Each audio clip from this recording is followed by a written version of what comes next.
কারোর সাথে বাজে ব্যবহার হ্যাঁ, করবে হ্যাঁ। না। সবার কথা ভালোভাবে শুনবে। শাশুড়ি হলো মায়ের মতন। মায়ের ঠিক কথা আছে, ভালোভাবে শুনবে। যেমন আমার কথা এখানে শুনতে তেমন শুনবে। আর কারোর মুখে, মুখে একদম উত্তর ঠিক দিবি না। আছে মনে যা থাকবে। এখানে করেছিস সব ভুলে যা। ওখানে হ্যাঁ গো ভালোভাবে বাবা, থাকবি, হ্যাঁ একটা মনে রাখবো। ভালো বলছি বৌমা তো হয়ে মনে থাকবি। রাখবো। মনে রাখবে যে ওটা তোমার শ্বশুরবাড়ি, বাপের বাড়ি নয় কিন্তু। মায়েরও কথা শুনবে। সব ভালোভাবে থাকবে হ্যাঁ, আর সংসার ভালোভাবে গুছিয়ে রাখবে। ঠিক আছে চলো। আমি কাজগুলো করে নিই। আমার কিছু কাজ বাকি আছে, ওগুলো করে নিই। দিয়ে আবার তোমাকে আমি ফোন করছি। ও বাবা! কোথায় যাচ্ছ? কাপড় ধুতে? ভালো করে কাপড় ধোবে। আগের দিনকারে যা কাপড় ধুয়েছিলে, আমার ব্লু শাড়িতে লাল রং লাগিয়ে বসে আছো। ভালো করে কাপড় ধোয় না, কিরকম কাজ করে কে জানে।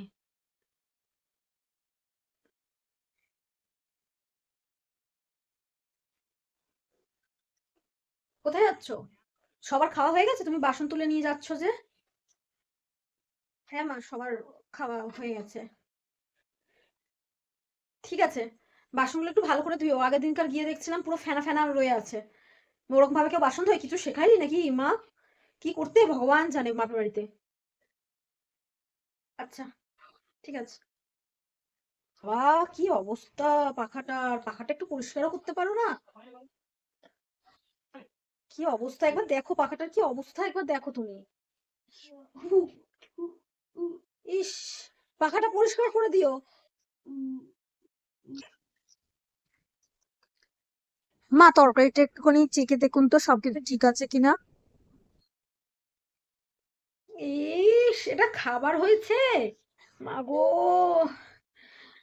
এর মধ্যে না নুন আছে না ঝাল আছে। যাও গিয়ে ভালো করে রান্না করো, এতে একটুখানি নুন দাও আর 1 চামচের মতন লঙ্কা গুঁড়ো দাও, ভালো লাগবে দেখো। ইস, বানিয়েছে তো খুব ভালো, কিন্তু বলতে হবে এরকম, না বললে মাথায় উঠে বসবে। ডাস্টিং এর কাজ করছো? তো পড়েছিলে দেখলাম, ধুলো তাও পড়েছিল। আমি আঙুল দিয়ে তো দেখলাম। করলে ভালো করে করো। করতে পারে না কিছু, না কি শিখে এসছে বাপের বাড়ি থেকে কে জানে।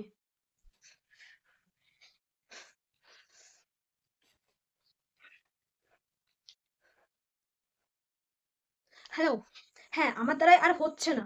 এবার হয় আমাকে মুখ খুলতে দাও। আমাকে ইনি যা করছে আমার শাশুড়ি মা, এটা এই ওইটা ওই, বাসনের সাবান লেগে থাকে যেখানে একটাও সাবান লেগে থাকে না। কাপড়ে ফেনা লেগে থাকে, উনার নাকি ব্লু কাপড় আমি রেড করে দিয়েছি। আরো কত কিছু, ডাস্টিং এ নাকি উনি ময়লা খুঁজে পেয়েছেন।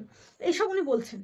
তারপরে খাবারে নাকি উনি নুন কম ঝাল কম এইসব পেয়েছেন, যেখানে উনি নুন ঝাল দিতে বলছে। আর একটা জিনিস জানো কি, আমাকে যখন নুন ঝাল দিতে বলেছিল আমি নেক্সট টাইম সেটা দিইনি। কিন্তু যখন আমি ওটা খাবারের জায়গায় গিয়ে আবার দিয়েছি, যে এটা সে সবাই মিলে খাবে, তখন উনি বলছে খুব ভালো হয়েছে, খুব ভালো হয়েছে, দেখলে আমি তোমাকে নুন ঝালের পরিমাণটা বললাম, ওই জন্য খাবার এতটা ভালো হয়েছে। কি করে ভালো হয়? আমি তো নুন ঝাল কিছুই দিইনি, যেমনকার খাবার আমি পরে দুপুরবেলায় আমি সেটাই সার্ভ করেছি। তাহলে উনি এরকম করছেন কেন? এবার তুমি কি বলবে, কি করা উচিত আমাকে? আমার কি এখনো চুপ করে থাকা উচিত? আমি আর চুপ করে থাকতে পারবো না। এবার যদি চুপ করে থাকতে হয় আমি তাহলে চলে আসছি বাড়িতে। তাহলে আমি আর পারবো না, আমি আর সংসার করতে পারবো না, আমি আর ভাল লাগছে না, আমি বাড়ি আমি চলে যাচ্ছি। ভেবেছিলাম ওরা ভালো হবে। তোর এই মুখ চোখরা দেখে স্ট্রিক্ট থাকতে পারবে না। যার জন্য তোকে বলেছিলাম। ও যখন ওই ঘর থেকে তোর সাথে এরকম করছে, তোর যেটা ভালো মনে হয় তুই সেটা কর। আমি আর তোকে কিছু বলতে আসবো না। এবার কি করে দেখুন আপনাদের, আপনাদের খাওয়া বাসন ধোয়া ঘর মোছা সব আপনাকে মাথায় তুলছি আমি। আমি কি জিনিস এবার বুঝবে এরা।